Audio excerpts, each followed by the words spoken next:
Oh, Jeff, there's nothing like a nice campfire on a dark night to get your imagination running. I agree, Ray, and placing our campfire here in the woods of Cumberland, Rhode Island, just off of Diamond Hill Road, is the perfect place to spin an old yarn that's been going around these parts for more than half a century. Oh, man. Tell me there's some monster in these woods. He is kind of like a monster. These woods are home to a man they call Fingernail Freddy. Hi, I'm Jeff Belanger. And I'm Ray Auger, and welcome to the New England Legends Podcast. Okay, Fingernail Freddy? That sounds familiar. Now, I'm a child of the 80s, so I'm crying foul and saying this sounds more like Freddy Krueger from Nightmare on Elm Street. How sweet! Fresh meat!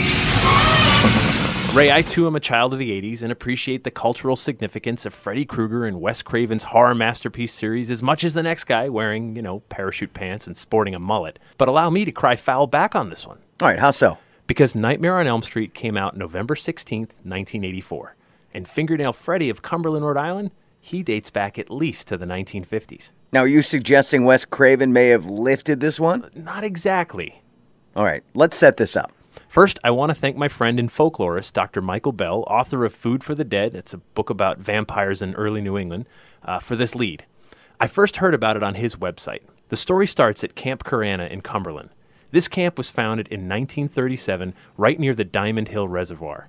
It's a Catholic overnight summer camp, and many children over the years have gone through there, and lots of them were told the story of Fingernail Freddy. All right, hold on. Let me get a marshmallow going on this fire to make some s'mores, and you could tell me the story of Fingernail Freddy. Well, Fingernail Freddy is a recluse. He lives out in these woods because he doesn't want to be around people. He despises people, especially children. So a summer camp full of kids right in his backyard wouldn't have made him happy at all. No, he didn't like this camp one bit. They say he grew his fingernails out until they were like long razor claws. Camp counselors would sit around campfires, just like this one, and tell the kids they better be quiet at night or Fingernail Freddy was coming for them. All right, wait a minute. I'm sensing these counselors use the story of Fingernail Freddy to scare the kids into keeping quiet, right? I'm sure that's a huge part of the reason they told this story. They wanted to keep the kids quiet at night. But there's another version of a dangerous hermit in these very same woods, also told at Camp Ker-Anna.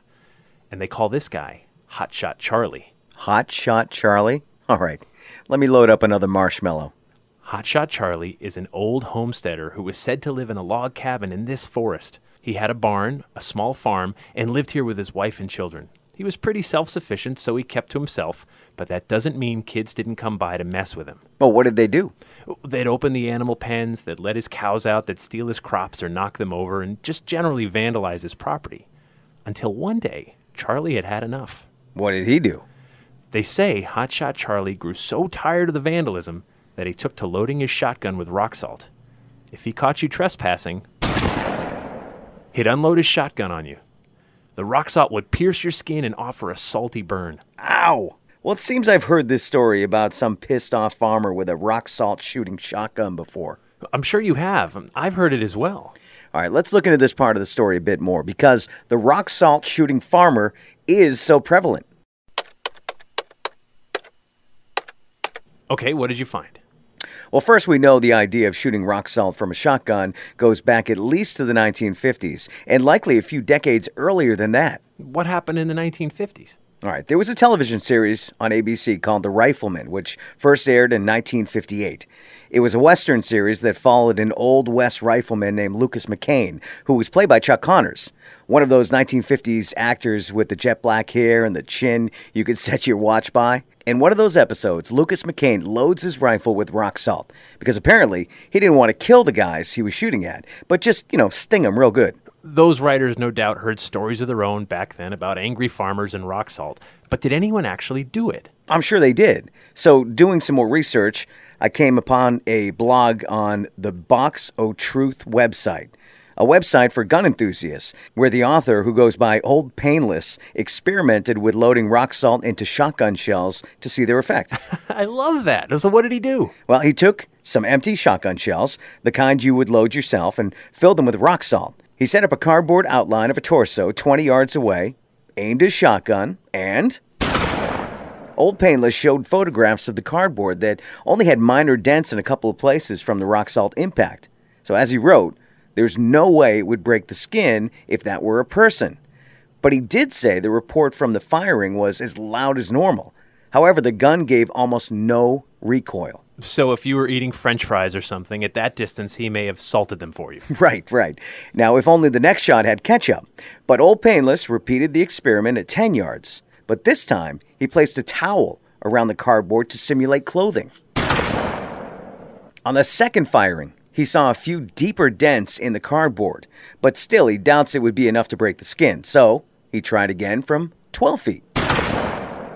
This time, there was some breakthrough in the cardboard. At 12 feet, he figures it would hurt. Yeah, but 12 feet's pretty darn close, though. It is. And to be thorough, he tried one last time from 4 feet. Come on. At 4 feet, you're better off just swinging the thing like a club. At 4 feet, there was a pretty substantial hole in the cardboard. As Old Painless pointed out, it might not kill you, but we're talking a wound now. It seems to me if I'm 20 or 30 yards from a person who's angry at me for trespassing, then I hear a shotgun go off, then feel the spray of something hitting me. Even if that spray doesn't hurt, it's crystal clear someone on the other end of that gun means business, and I'd guess I'm going to hightail it out of there as fast as I can. It would serve the purpose of scaring for sure. Is that what Hotshot Charley was trying to do here in Cumberland? That's what he was trying to do at first, but this legend turns dark. Oh, what happened? The story goes that the kids were getting tired of getting hit with burning rock salt, so they decided to get even. One day when Charlie was out in the barn, some kids approached his cabin and set it on fire. Charlie saw the smoke and flames and ran into the cabin to save his wife and children, but he was too late. In trying to rescue his family, Charlie was severely burned, and his face became permanently disfigured. He was so grotesque, he stopped going into town altogether and became a recluse living in these woods. If any kids came looking for him, Hotshot Charley would murder them. They'd never be seen again. All right, this legend sounds like it was used by counselors to keep the kids from wandering off the camp property where they weren't supposed to. I'm sure this legend served that purpose as well. But one former camper claims you can still see an old cellar hole just north of the camp, lending some physical evidence to this mystery person and legend. All right, so we got one guy horribly burned in an unjust criminal act, another with long, razor-like fingers. Combine them both. Jeff, it sounds like Wes Craven's Freddy Krueger. It does, but Wes Craven cites a different legend as the inspiration for his Nightmare on Elm Street villain. Back in the 1970s, otherwise young, healthy Asian men from Laos were seeking refuge in the United States, and some were dying in their sleep for unknown reasons. The medical community had no explanation, but they found enough cases to give it a name, or rather two names. The first was Asian Death Syndrome. The other was Sudden Unexpected Nocturnal Death Syndrome, or SUNS. What was happening to these folks who were dying? Well, as the medical community started looking at the numbers, they found 20 men, all from the Hmong community in Laos, were victims of this unexplained nocturnal death. They were relatively young, in good or excellent health, and died in their sleep. The doctors were baffled, but the Hmong folklore had an answer. Now, we learned in a previous episode when we discussed a vampire in Vermont that folklore often gives us an answer. Now, what was Hmong's answer?